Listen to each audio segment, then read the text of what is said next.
사랑하는 성도들, 오늘 아침에는 먼저 생각할 질문을 드리고 말씀을 시작하려고 하는데, 근대 철학의 아버지라고 불리는 데카르트가 나는 생각한다, 고로 나는 존재한다 라고 하는 명언을 남겼는데, 여러분, 내가 생각하는 것입니까? 아니면 생각이 나는 것입니까? 그러면 여러분, 내가 잠을 자는 것입니까? 아니면 잠이 오는 것입니까?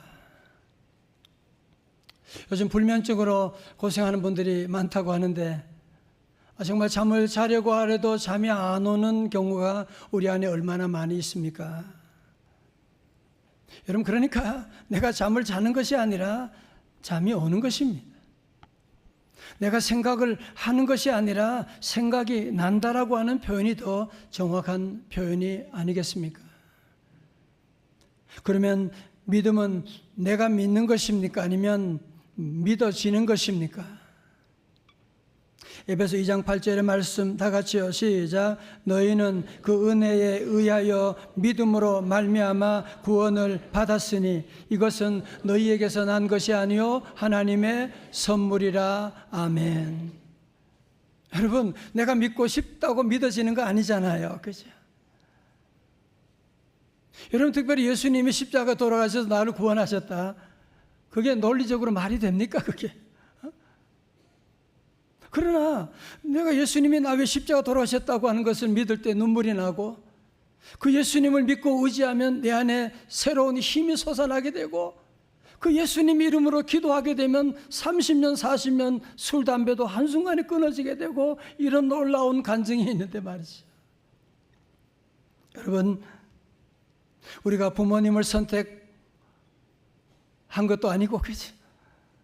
내가 자녀를 선택한 것도 아니고, 여러분, 생각해 보면 생각하는 것도 그렇고 잠자는 것도 그렇고 믿음도 그렇고 세상의 모든 것들을 곰곰이 생각해 보면 내 노력으로 되는 것이 아니라 하나님의 은혜로 내게 주어진 것이구나. 여러분, 오늘 이 자리도 우리 교회 역사도 저와 여러분도 제가 여러분을 찾아서 우리 교회 오세요 그러면 오실 분들이냐고요. 그래서 성전 건축하고 싶다고 하는 것도 아니거든요. 그래서 우리의 삶 가운데 여러분이 곰곰이 생각하면 어느 것도 하나님의 은혜 아닌 게 없는 거예요. 그래서 우리가 함께 부르는 찬송이 있지 않습니까? 나를 지으신 그 하나님, 나를 지으신 그 하나님, 나를 부르시니도 나를 부르시니 하나님, 나를 이곳에 보내신 분도 나를 보내시니도 하나님, 나의 나된 것은 나의 나된 것은 다 하나님 은혜라. 여러분, 하나님의 은혜를 받은 사람들, 하나님의 은혜를 깨달은 사람들이 가지는 공통적인 질문이 있습니다. 여러분, 그게 무엇이냐면 오늘 시편 116편 12절의 말씀, 우리 세 번역으로 다 같이, 오늘 요절인데요, 같이 크게 시작. 주께서 나에게 베푸신 모든 은혜를 내가 무엇으로 다 갚을 수가 있겠습니까? 아멘. 여러분, 저도 그렇잖아요. 여러분도 다 은혜 받으면 가만히 있을 수 없잖아. 그 은혜를 뭔가 갖고 싶은 그런 마음이 누구나 다 있는 것인데, 오늘 이 시인도 마찬가지예요. 이 시인이 지난날 받은 하나님의 은혜가 얼마나 놀라우냐. 8절의 말씀 보니까 주께서 내 영혼을 죽음에서 건져주시고 내 눈에서 눈물을 거두어 주시고 내 발이 비틀거리지 않게 하여 주셨으니. 시인도 지난날 죽을 고비를 많이 겪었다는 거잖아요. 큰 슬픔의 그런 사건들도 있었고, 그럼에도 불구하고 비틀거릴 때도 있었지만 우리 주님이 건져주셨습니다. 오늘 저와 여러분의 고백이 이거 아닙니까? 여러분도 죽음의 고비를 얼마나, 순간순간 얼마나 많은 위기가 있었는데, 슬픈 순간이 좌절하는 순간도 있지만 우리 하나님이 우리를 건져주신 줄로 믿습니다. 9절에 나는 생명의 세계에서 주님 보시는 앞에서 살렵니다. 10절 다 같이요. 시작. 내 인생이 왜 이렇게 고통스러우냐 하고 생각할 때에도 나의 믿음은 흔들리지 않았습니다. 아멘. 고통스러운 상황을 너무너무 많이 겪었어요. 억울한 순간도 겪었고 죽음의 순간도 지났고, 그럼에도 불구하고 이제 깨닫게 된 거야. 하나님은 살아계셔. 그 하나님은 나를 사랑하셔. 그 하나님은 내 기도를 들어주셔 라고 하는 이 놀라운 사실을 깨닫고 하나님의 그 은혜를 깨달으면서 오늘 시인은 이제부터는 내가 하나님께서 내게 베푸신 은혜를 내가 무엇으로 갚을까요? 라고 하는 그런 고민 가운데, 그런 목표 가운데 살아가겠노라고 그는 다짐하면서 다시 한번 시편 116편 12절의 말씀 시작. 주께서 나에게 베푸신 모든 은혜를 내가 무엇으로 다 갚을 수가 있겠습니까? 아멘. 여러분, 다윗도 지난날 돌아보면 하나님 은혜하는 것이 없죠. 골리앗과 싸워서 승리하게 된 것도 하나님의 은혜지만 사울에게, 장인 사울에게 추격받아서 쫓겨다닐 때, 여러분, 그러나 사울에게 쫓겨다니면서 자기 안에 내면의 훈련을 받게 된 것, 그게 너무 하나님의 은혜가 아닙니까? 그죠? 여러분, 다윗도 만약에 그런 강한 그런 훈련 없이 그냥 초고속 승진해가지고 한순간에 왕이 되었다면 그 안에도 이런 사울과 같은 이런 철없는 감정적이고 무인격인 그런 지도자가 되지 않았겠습니까? 그죠? 여러분, 이렇게 생각하면 사울에게 미움받고 쫓겨다니는 것도 하나님의 은혜였네. 여러분, 그렇습니다. 우리가 사랑받는 것만 은혜가 아니고 때로 거절당할 때도, 어려운 사람 만나는 것도 참 하나님의 은혜라고 하는 것을 깨닫게 되지 않습니까? 여러분이 때로 나를 못 살게 하는 사람을 통해서도 우리가 배우는 것이 얼마나 많아요. 그죠? 우리가 성공을 통해서 배우는 은혜도 있지만 또한 실패를 통해서도 배우는 은혜가, 건강할 때도 주시는 은혜가 있지만 질병을 통해서 받는 은혜도 우리 안에 얼마나 많이 있습니까? 저도 지난날 군에서 만성 간염으로 제가 의과사 제대하면서 큰일 났다, 하나님 나 버리셨나, 주의 종으로 부름받으면 이게 뭡니까? 그런 수가 있었지만 그런 아픔이 있었기 때문에 나의 하나님을 만나게 하시고, 하나님의 은혜로 오늘까지 이렇게 살려주신 하나님이시고, 우리 교회 지난날의 역사 보면 분립개척하는 것, 우리 목사님들 그런 얘기 있어요. 분립개척은 자식도 못한다는 말이 있어요.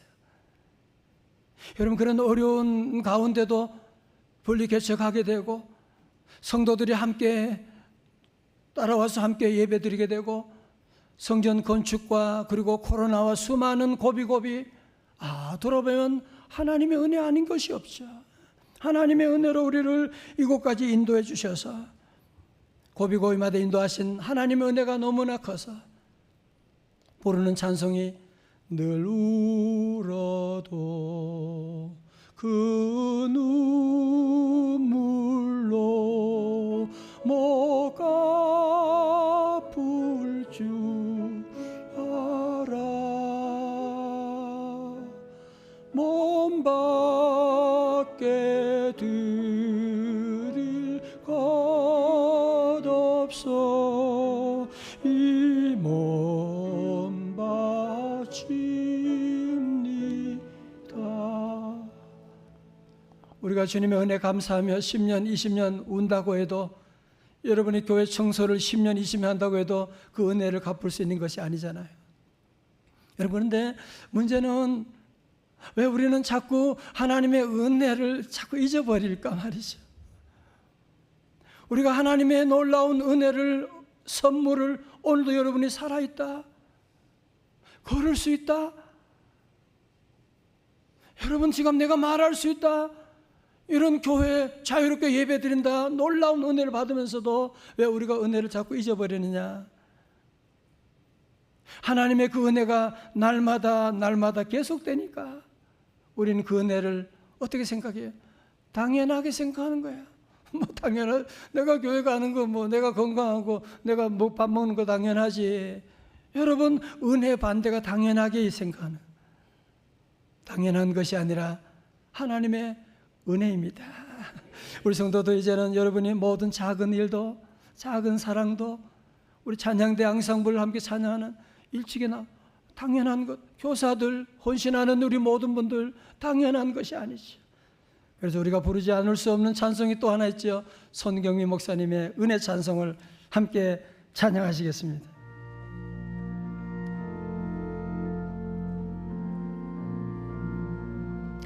내가 그려왔던 모든 것들이, 내가 지나왔던 모든 다음 돌아보세요. 내가 걸어왔던 모든 순간이 당연한 것이 아니잖아요. 당연한 것 아니라 은혜였어. 후렴은 집에 가다 해야 돼요. 시간이 지금 바빠요 지금. 저는 그래서 지난 1년 동안 사실은 제 기도 제목이 주께서 주신 모든 은혜 내가 무엇으로 다 갚을 수가 있겠습니까? 정말 이 기도를 제가 지난 1년 동안 쭉 하면서 그때 하나님께서 제게 우리 교회에 주신 응답이 무엇이냐면 그것이 바로 사도행전 1장 8절의 말씀입니다. 다 같이요. 시작. 오직 성령이 너희에게 임하시면 너희가 권능을 받고 예루살렘과 온 유대와 사마리아와 땅끝까지 이르러 내 증인이 되리라 하시니라. 아멘. 안 보고도 다 외우세요. 여러분 자 보세요. 우리 예수님의 공생애의 가장 중요한 주제가 무엇이냐고 물으신다면 그것은 바로 하나님의 나라, The Kingdom of God. 다시 하나님의 나라. 여러분 마태복음 4장 17절 그래서 이때부터 예수께서 비로소 전파 이르시되 회개하라. 뭐요? 천국이 가까이 왔느니라 하시더라. 그래서 여러분 주님의 모든 설교를 한 단어로 요약한다면 뭐냐? 하나님의 나라예요. 그래서 예수님은 공생애 가운데 모든 비유의 주제도 하나님의 나라, 예수님의 관심은 하나님의 나라에 대한 관심을 가지고 말씀하셨고, 그리고 부활 이후에도 우리 주님의 관심은 하나님의 나라에 대한 말씀을 계속 하셨는데 사도행전 1장 3절 말씀, 그가 고난받으신 후에 또한 그들에게 확실한 많은 증거로 친히 살아계심을 나타내사 40일 동안 그들에게 보이시며 다같이 뭐요? 하나님 나라의 일을 말씀하시니라. 아멘. 여러분 예수님의 주된 관심은 하나님의 나라인데 제자들의 관심은 엉뚱한 데 있습니다. 사도행전 1장 6절 여러분 제자 훈련 3년이 끝나고 아직까지도 제자들 관심은 뭐냐면 그들이 모였을 때 예수께 여쭈어 이르되 주께서 이스라엘 나라를 회복하심이 이때니까 하니. 지금 예수님은 하나님의 나라에 대한 생각으로 꽉 차 계시고 이제 승천하시기 전에 살아가는 제자들에게 하나님의 나라의 이 놀라운 진리를 전수하기를 원하시는데 제자들의 관심은 아직도 하나님의 나라가 아니라 이 땅에 대한 관심, 이스라엘 나라를 회복하는 현실 문제에만 관심을 가지고 있는, 어쩌면 오늘 저와 여러분의 모습과 딱 흡사하지 않습니까? 그죠? 여러분 혹시 뉴질랜드의 키위새라고 아십니까? 여러분 키위새라고 하는 이쁜 새가 있는데 저 새의 특징이 뭐냐면은 새는 새인데 날지를 못해. 날지를 못해. 아니 어떻게 그렇게 됐느냐 조사해 보니까 그것은 뭐냐면은 여러분 뉴질랜드 하면 자연 환경이 좋기로 세계적으로 유명하잖아요. 그죠? 그러니까 이곳에 천적이 없고 뭐 날지 않아도 먹을 풍성한 먹거리가 그렇게 많이 있으니까 날지 않아도 되니까 그러다가 시간이 지나면서 그만 나는 법을 잊어버리게 됐다. 그렇게 얘기하고 있습니다. 저는 이 키위새를 보면서 정말 많은 생각을 하게 됐어요. 오늘 저와 여러분도 이런 참 풍성한 생활을 하려고 하고 그리고 안일한 삶, 그리고 우리가 이 땅의 생활만, 안락한 신앙 생활을 자꾸 우리가 추구하잖아요. 제자들처럼 자꾸 우리는 이스라엘 나라에 대한 관심만 가지고 이렇게 살다 보니까 어느새 하나님의 나라에 대한 꿈을 잃어버리게 되고, 이 땅에 먹는 것만 우리가 관심을 기울이다 보니까 날개가 퇴화해버린 키위새처럼 우리 안에 점점 전도의 날개, 기도의 날개, 사랑의 날개가 점점 퇴화하고 있는 것은 아닙니까?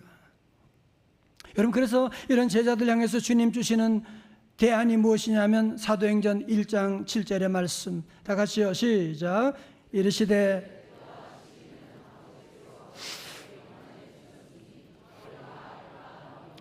너희 알 바가 아니, that's not your business. 지금 너희가 그런 일에 신경 쓸 것이 아니야. 너희들이 먼저 신경 써야 되는 일이 무엇이냐면 8절의 말씀 크게 시작. 오직 성령이 너희에게 임하시면 너희가 권능을 받고 온 유대와 사마리아와 땅끝까지 이르러 내 증인이 되리라 하시니라. 아멘.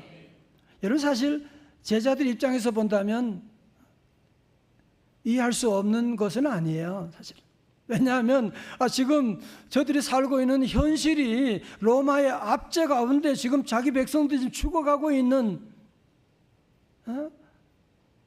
이런 어려운 현실 가운데에서 저들이 이런 생각을 하고 있는 것, 이게 정말 사소한 문제라고 할 수가 있겠습니까? 그죠? 마찬가지로 우리 성도들이 이 땅에서 먹고 사는 문제, 건강의 문제, 이런 것도 여러분이 고민하고 기도하고 이런 것들을 주님이 사소하다고 그렇게 말씀하시겠습니까? 뭐 그런 걸 기도하냐고 말씀하시겠어요? 여러분, 오늘 중요한 거 여러분이 기억하셔야 됩니다. 우리 주님은 오늘 말씀하시고자 하는 것이 무엇이냐면 우선순위에 대한 말씀을 하고자 하는 거예요. 우리가 잘 아는 마태복음 6장 33절 다 아시죠? 같이 시작. 그런즉 너희는 먼저 그의 나라와 그의 의를 구하라. 그리하면 이 모든 것을 너희에게 더하시리라. 아멘. 너 의식지 문제 왜 그런 걸 걱정하냐? 그런 말씀이 아니잖아요, 그죠? 오늘 주님의 말씀은 우선순위 문제예요.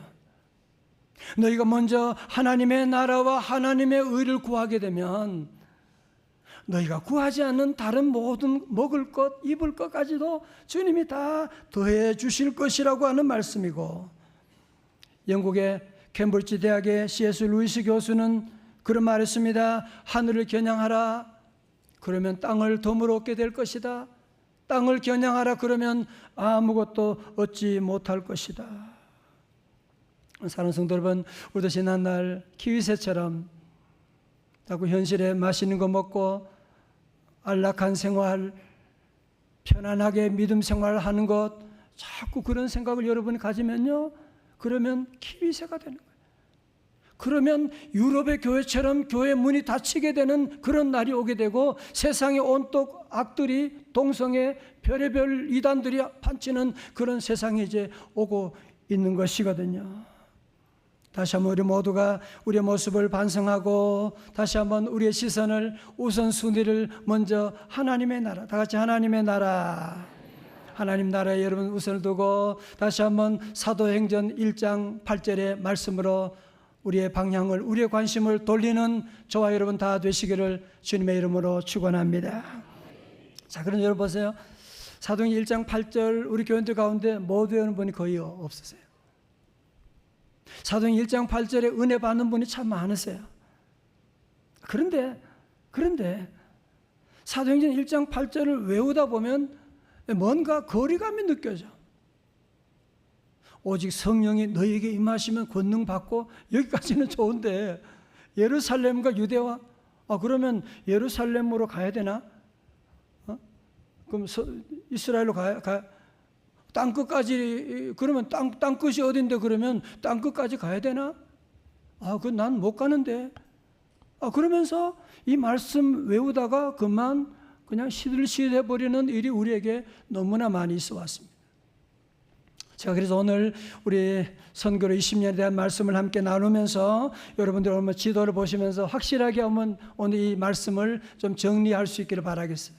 이 말씀은 이 논리로는 미국의 풀러 신학교 랄프 윈터 박사님이 정리한 것인데 여러분 설교 노트도 있으니까 여러분 한번 보시고 중요한 요점은 그거예요. 지리적인 거리로 해석하는 것이 아니라 문화적인 거리로 해석을 정리하고 있는데요. 첫 번째로 예루살렘과 온 유대. 여러분 지도 보세요. 여러분 지도 보시게 되면 이스라엘은 크게 세 지방이 있어요. 제일 위가 갈릴리, 중부가 사마리아, 제일 아래가 유대 지방이에요. 팔도보다 더 쉬워요, 그죠?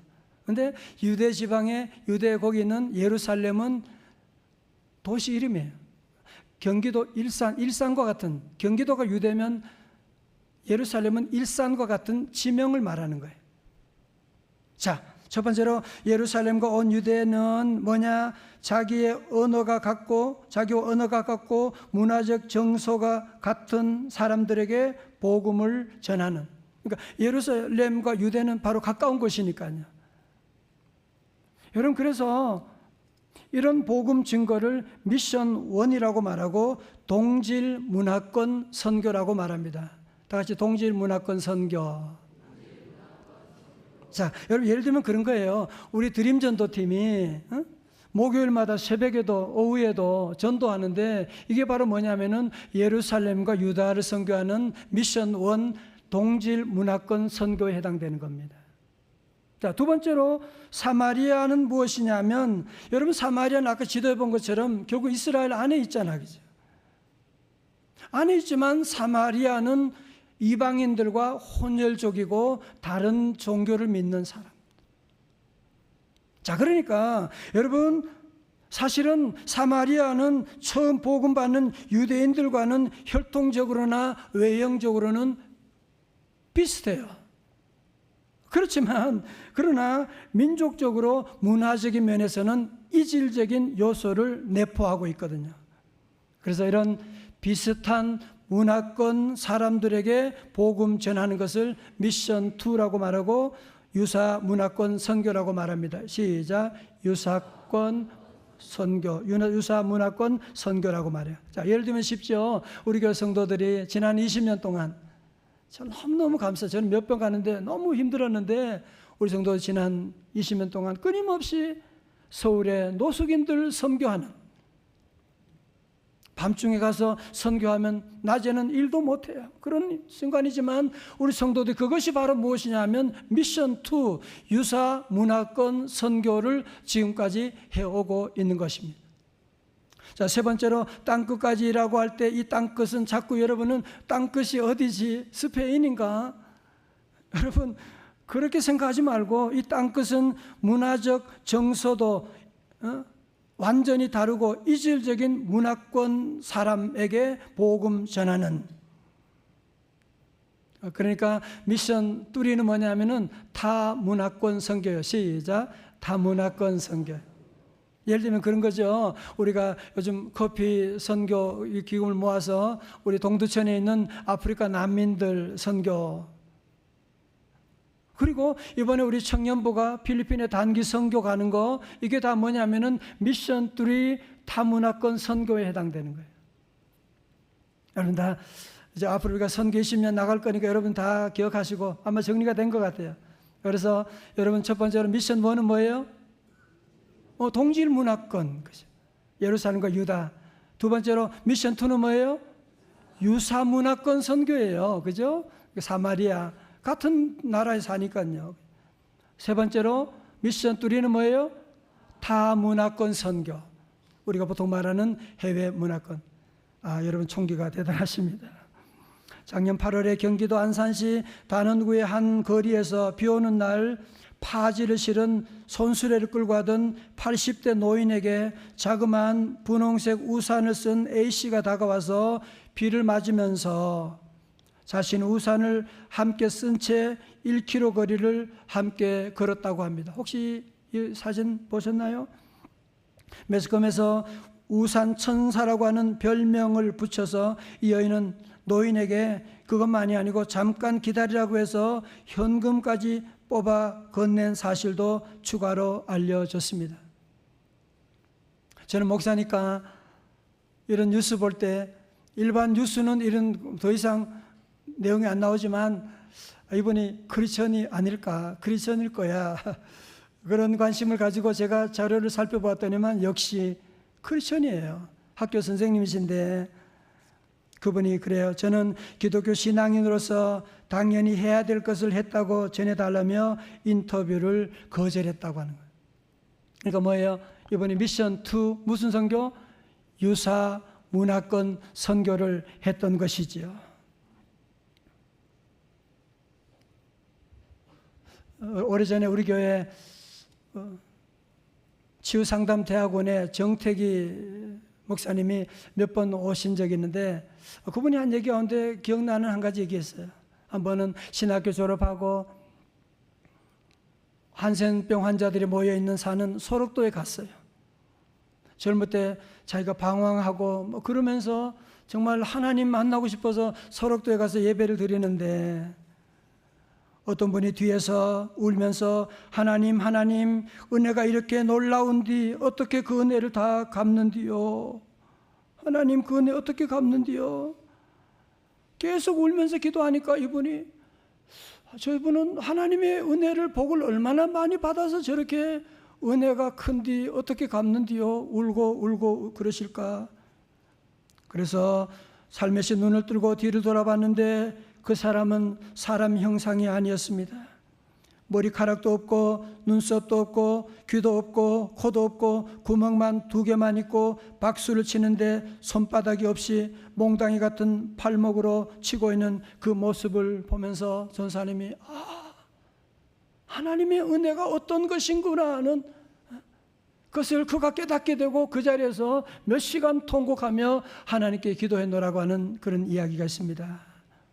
사랑하는 성도 여러분, 오늘 저와 여러분들이 아무리 상도원에 여러 가지 어려운 일도 많지만 오늘 시인처럼 고통스러울지라도 그래도 하나님이 주신 은혜가 우리에게 많잖아요. 그죠?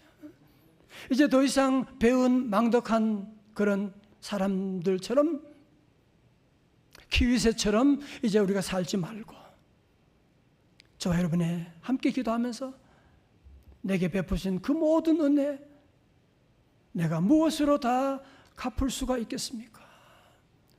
우리 모두 남은 삶은 우리 하나님의 그 은혜를 갚는 그런 저와 여러분 우리 교회 다 될 수 있기를 주님의 이름으로 축원합니다.